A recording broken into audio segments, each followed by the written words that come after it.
Fala aí galera, beleza? Sejam bem-vindos a mais um vídeo do nosso canal. O vídeo de hoje, trocar uma ideia sobre o HSML.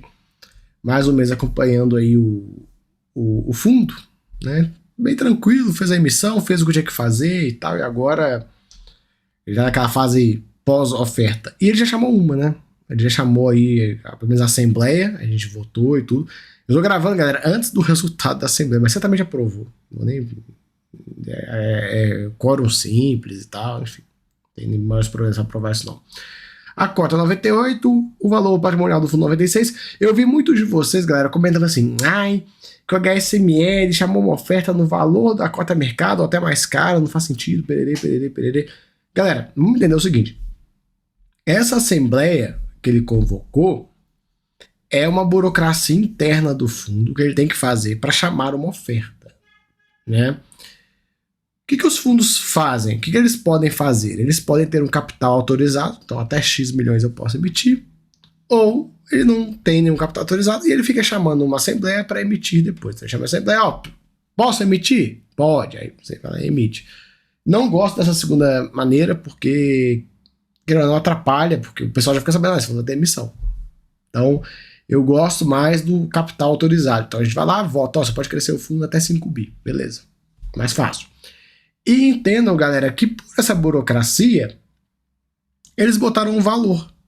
Mas esse valor, cara, não importa, porque eles colocaram esse valor só para constar lá, porque pode ser que essa emissão saia daqui a uma semana, daqui a 2 semanas, daqui a um mês, pode ser que ela saia mais para frente.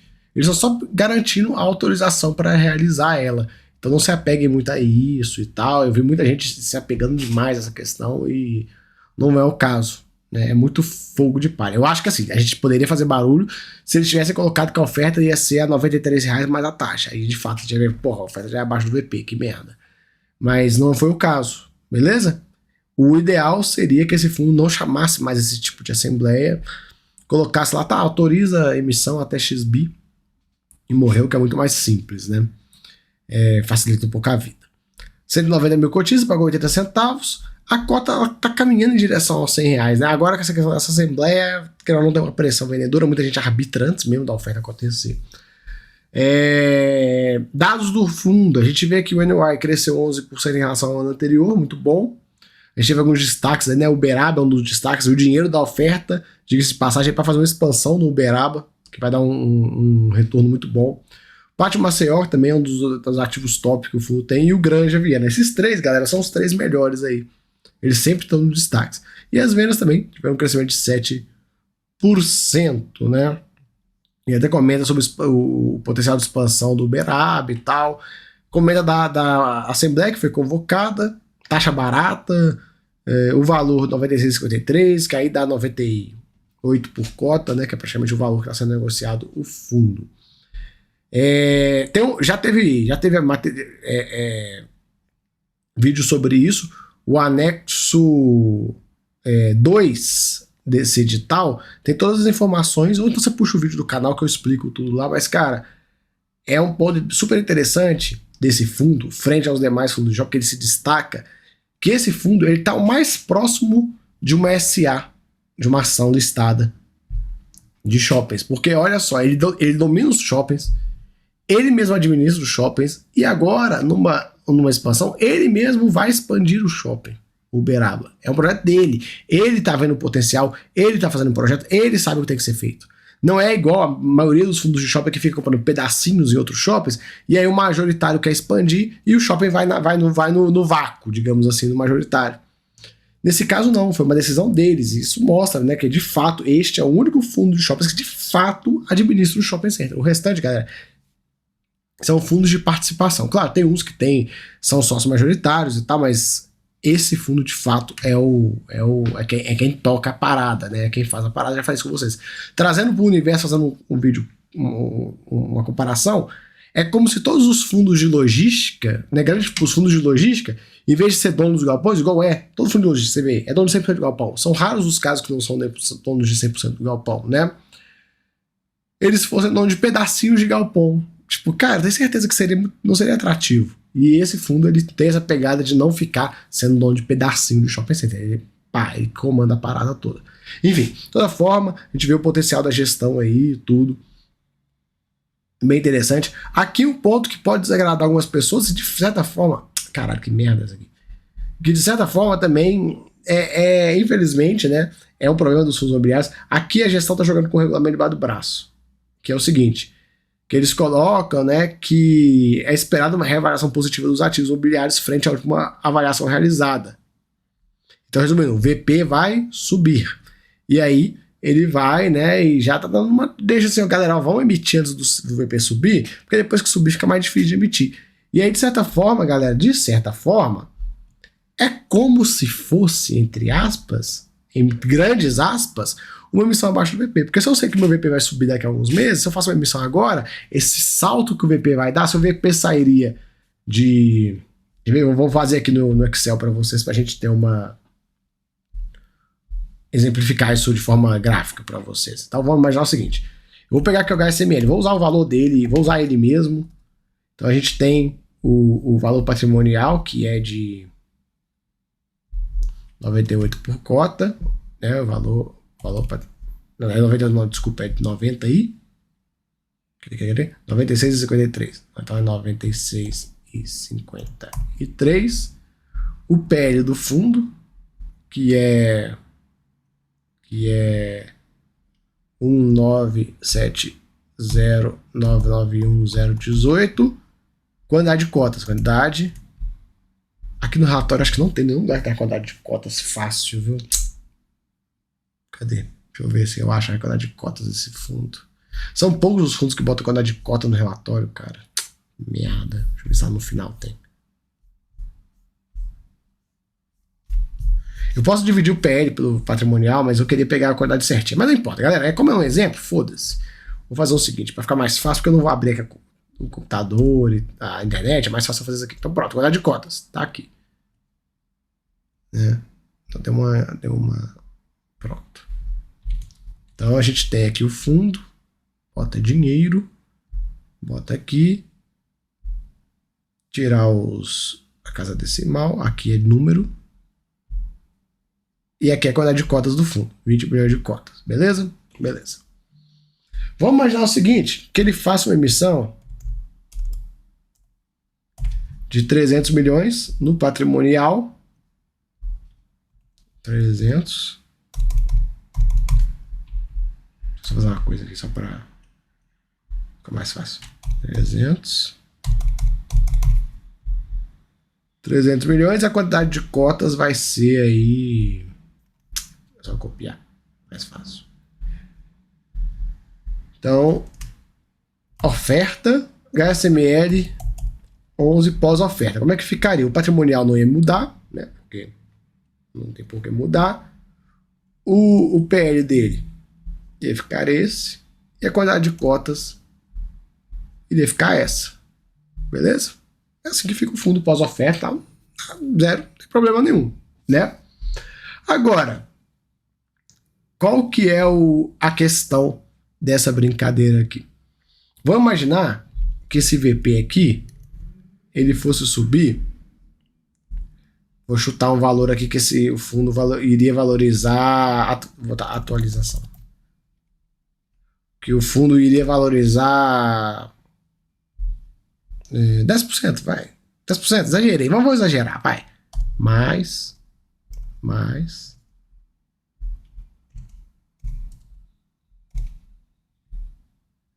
Então, esse seria o fundo no pós-avaliação.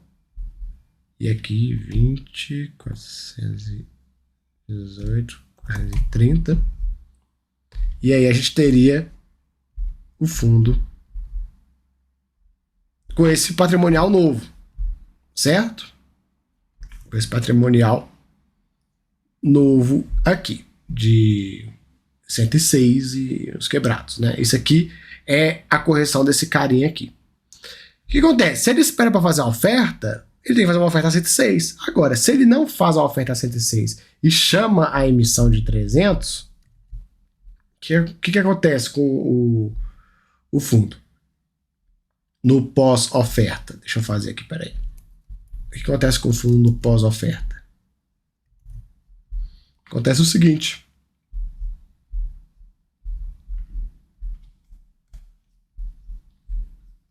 Acontece o seguinte, você teria essa parcela, vamos imaginar que ele deixasse o dinheiro parado em caixa, também vai ficar mais fácil. Teria essa parcela com este valor, a parcela do 96, né, que é o que vai acontecer no fundo ele fazendo a oferta hoje, o valor total, a quantidade de cotas nova e o patrimonial iria 104. Por isso que ele está fazendo a oferta agora, diga-se de passagem. É isso que acontece com o fundo quando ele faz a oferta logo antes da reavaliação. Vocês entenderam? Acho que ficou claro aqui. Então, era para o VP sair de 96 para 106, só que logo antes dessa reavaliação, tá entrando 300 milhões de reais a 96. E esse dinheiro não vai ser reavaliado, porque 300 milhões, 300 milhões, 300 milhões. Não vai dar porra nenhuma, certo? E aí, esses 300 milhões faria o VP bater este valor, beleza? Beleza, é ruim. Ah, caiu o VP, puta que merda, né? De fato. Só que a gente tem que lembrar o seguinte, um ponto pelo menos desta oferta. Desses 300 milhões aqui, parte vai para a reforma do Uberaba e vai valorizar esse dinheiro. Então pode ser que lá na frente esses 300 milhões não sejam mais 300 milhões, sejam aí 400, e aí esse efeito que vai ter aqui vai ser jogar esse VP para cima quando a obra estiver pronta. Mas é só para vocês entenderem, por isso que os fundos correm para fazer a oferta antes da reavaliação. Por quê? Porque se reavaliar, pensa, o fundo está hoje a R$98, já está difícil fazer a oferta, né? Se 98 é difícil, a 106 é mais difícil ainda. A conta precisa andar bem mais. Certo? Certo. Se eu faço aí a oferta antes, eu garanto minha captação, e lá na frente, a hora que eu avaliar o VP do fundo, meu VP não sobe tanto, não vai para 106, ele sobe para 104. Isso é uma oferta de 300, né? Eu posso até aumentar o valor aqui para vocês verem. Eu vou botar uma oferta de 800. Olha lá, viu?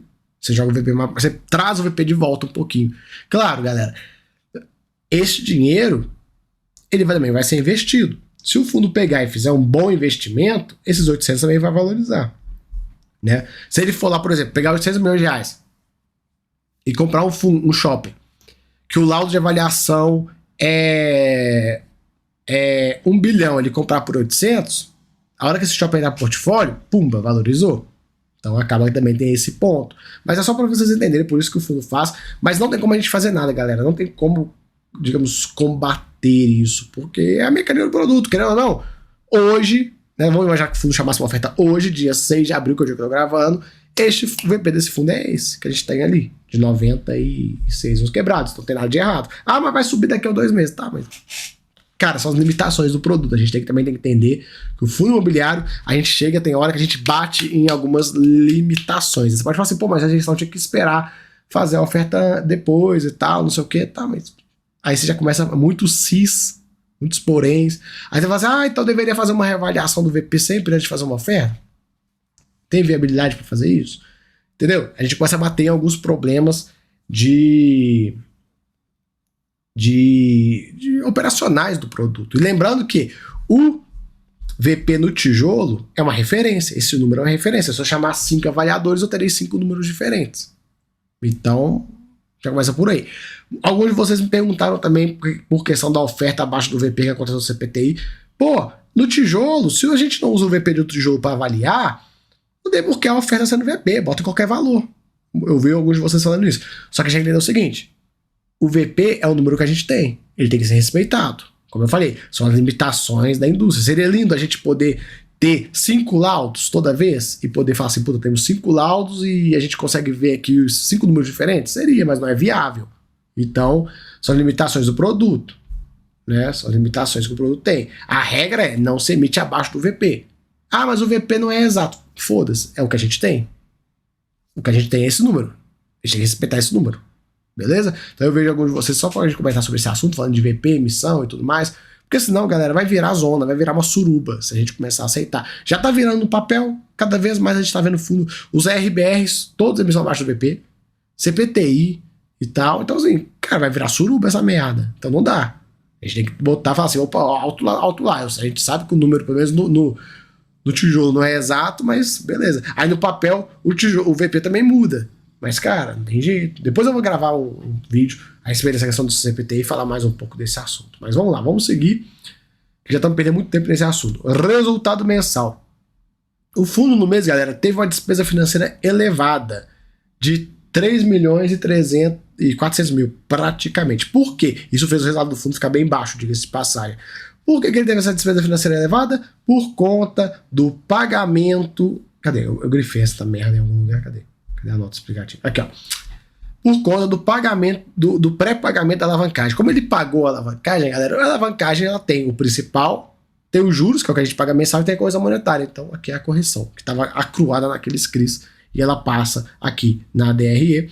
E aí tem esse impacto e tal, mas, cara, faz parte, é normal, não é algo que vai ser repetido no mês que vem, né? Então a gente vê aí.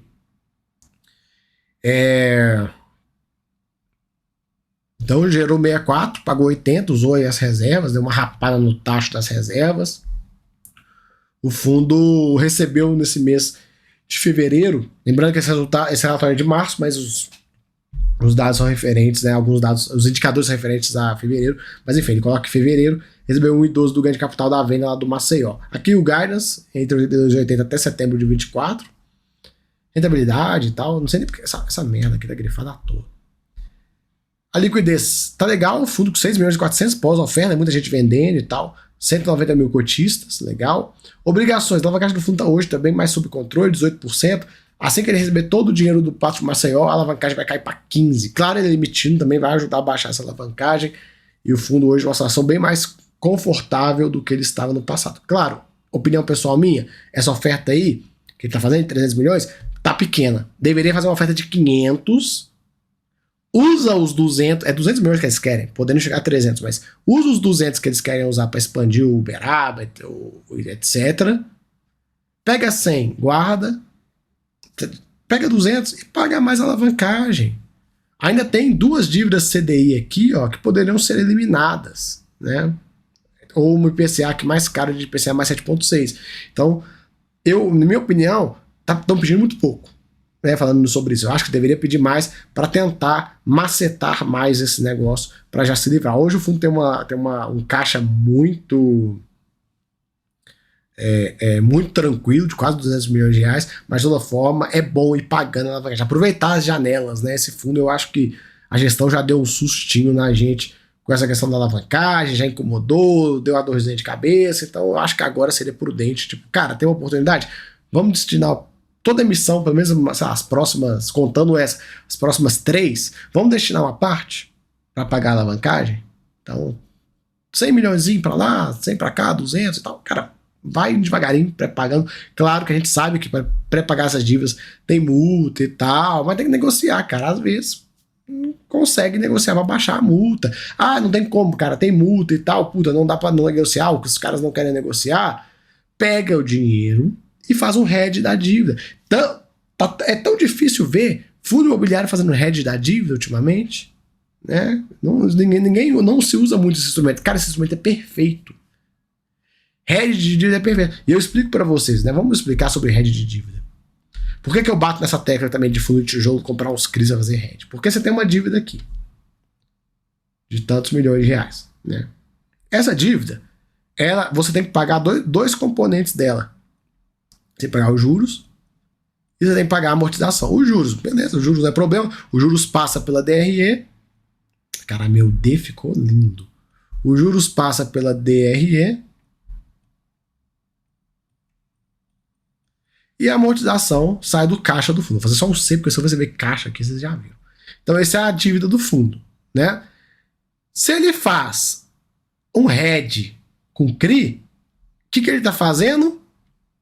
Ele está pegando um CRI, esse CRI vai pagar para ele juros, vai pagar amortização, os juros passa pela DRE, então juros cancela juros, e a amortização do CRI cancela a outra amortização. Claro, galera, ele não vai fazer um hedge de 100%, porque não tem como fazer um hedge de 100%. Então, assim, tem, mas ninguém vai fazer um hedge de 100%, porque senão, enfim.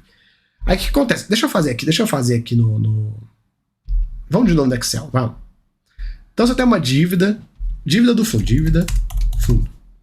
Ela, aqui é a DRE, aqui é o caixa. Essa dívida, ela te cobra todo mês R$1 milhão na sua DRE. E esse fundo, essa dívida, você tem que amortizar 500 mil todo mês. Se você faz um hedge de... Vamos imaginar, esse fundo ele tem... Estou usando valores aqui fictícios só para ter ideia. Ele tem uma dívida de 613 milhões, vamos imaginar que ele faça um hedge de metade dela. Só para a gente ficar com números redondos aqui. Então na sua DRE você teria um valor positivo de 500 mil, considerando que você comprasse CRIs em taxas similares e tal, porque tem que fazer um hedge com uma taxa similar. Você pode fazer um hedge com uma taxa menor? Pode, mas o seu resultado aqui vai ser menor. Então ele vai lá e compra. E aqui ele compra o CRIs. O que seria o resultado do hedge? O resultado do seu hedge. Em vez de consumir 1 milhão do seu DRE por mês e 500 mil do seu caixa, você ia consumir 500 mil do DRE e 250 mil do caixa. Fazendo isso, o seu cronograma de amortização, pensa que metade dele já tinha se pago só com a amortização dos CRIs. Cara, é perfeito, é um instrumento que eu não vejo ninguém usando. Cara, deveriam usar. Deveriam usar. Imagina você vir aqui na DRE do fundo, e aí você tem a despesa financeira, e aqui em cima na receita financeira, você vê uma receita financeira muito mais elevada. Então uma coisa iria compensar a outra, de certa maneira. E aí é bom, cara, porque você vai pagando a dívida só com a amortização que vem dos CRIs. Então a amortização vem, você vai lá e pum, usa para pagar. Cara, é um instrumento tão perfeito que eu não vejo os gestores fazendo, uma pena. Gostaria de ver mais, porque a maioria dos gestores pega, larga o dinheiro parado em caixa e boa. E eu fico pensando, por exemplo, um TRXF, que é um fundo que tem uma dívidas muito baratas, ele poderia fazer um hedge que daria um saldo positivo. Porque às vezes, galera, até um ponto, quando você vai para pagar essas dívidas, existem multas. E às vezes não é legal você pagar a multa. Você não consegue negociar para tirar a multa e tal, não sei o quê. Ou você simplesmente não quer. Enfim, imagina um TRXF que a dívida dele é IPCA mais 5,5, 5,6. Ele pegasse e fizesse um hedge da dívida, que hoje é muito fácil você conseguir uma operação do mesmo nível, tranquila, high grade, não, IPCA mais 7. O que ia acontecer nisso aqui? Você ia ter um hedge que ia te dar um resultado positivo de 1,200. Claro, é pra você fazer no mesmo valor, fica difícil, mas vamos imaginar que você conseguisse um hedge que te desse um valor de 1,100 positivo e uma amortização de 600. Estou usando um valor qualquer aqui. No final, você ainda teria resultado positivo do seu hedge, cara. Então, assim, eu vejo que os gestores não aproveitam esse instrumento, né? No caso do TRXF também, às vezes, pra você fazer um hedge total da dívida, como sua dívida é IPCA mais 5,6, eu fechei o Excel. Não fechei não. Deixa eu abrir de novo. Vamos abrir de novo. Vamos imaginar o seguinte. Você tem uma dívida. Eu vou usar o exemplo do TRXF, que acho que você tem uma dívida de 100 milhões. 100 milhões, que ela te custa 5% ao ano, vai? Daria quantos por cento ao mês? 0,41% ao mês. O seu custo financeiro dessa dívida é esse, né? Deixa eu botar os 410 mil. A dívida é de 100 milhões, você paga 410 mil todo mês. Imagina você fazer um hedge numa taxa de 7,5. Estamos falando de uma taxa de 0,62 ao mês. Se fizesse um hedge vou chutar um valor aqui, 40 milhões.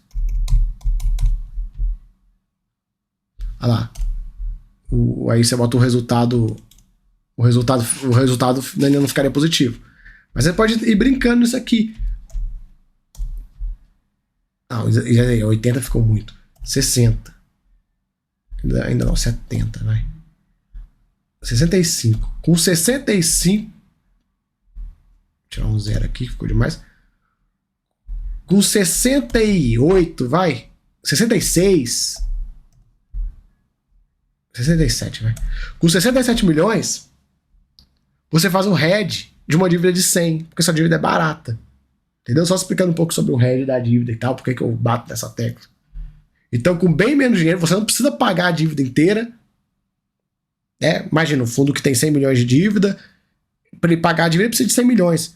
Mas se a dívida dele é barata, ele fez um momento bom, ele fez bem pensado, agora que as operações que tá cheio de CRI mais puxado por aí, ele consegue, com 67% do valor da dívida dele, redear ela e não ter mais despesa financeira disso. Olha o ganho, cara. É animal e os caras não fazem. Infelizmente. Então vocês entenderam aí um pouco sobre o assunto. Galera, mergulhei aqui, demos uma passeada longe do assunto do fundo, mas só pra falar pra vocês, aqui, nesse caso desse fundo, é mais... Eu fechei, né? Porra, filha da mãe. Aqui é mais difícil de fazer, porque são dívidas caras, ó, IPCA mais 6,8, 6,9, 7,6, então acaba que não chega nem vai valer muito tanto a pena fazer o hedge, porque você não vai conseguir ficar tão pau a pau assim. Você vai precisar de muito dinheiro em cima, quase o dinheiro da valor da dívida, pouca coisa abaixo para redear ela inteira, porque você fez uma dívida cara. Mas se fosse uma dívida barata, seria mais fácil. Indicadores do fundo, vamos lá, vamos seguir. Passeamos longe agora, hein? Já ter feito isso até no vídeo do TRXF, mas enfim. Depois do próximo vídeo, mês que vem, TRXF, eu vou fazer o cálculo de quanto que eles precisariam para redear a dívida inteira. Anuais de venda cresceram bem em relação ao mesmo mês do ano passado, a gente vê aqui, né, legal, cuja ocupação segue em linha com o histórico e tudo mais, né. Aqui ele até explica, vi alguns de vocês perguntando, o que é cuja ocupação? Tá aqui, ó, custo total do lojista, aluguel condomínio, dividido por vendas no mês anterior. Então o cara gastou aí 10% do que ele vendeu com esse custo. Inadimplência, que sobe mesmo no início do ano, é normal. Taxa de ocupação que tá aí... Cara, os shoppings estão... Tá difícil de passar de 95%, né? Estão meio cagando sangue. Composição do NOI e tudo. Aqui os ativos do fundo. Nessa emissão não vai ter adição de nenhum imóvel, né? Aqui os indicadores de cada um. Então o Pátio Maceió indo super bem. O Granja Viana também.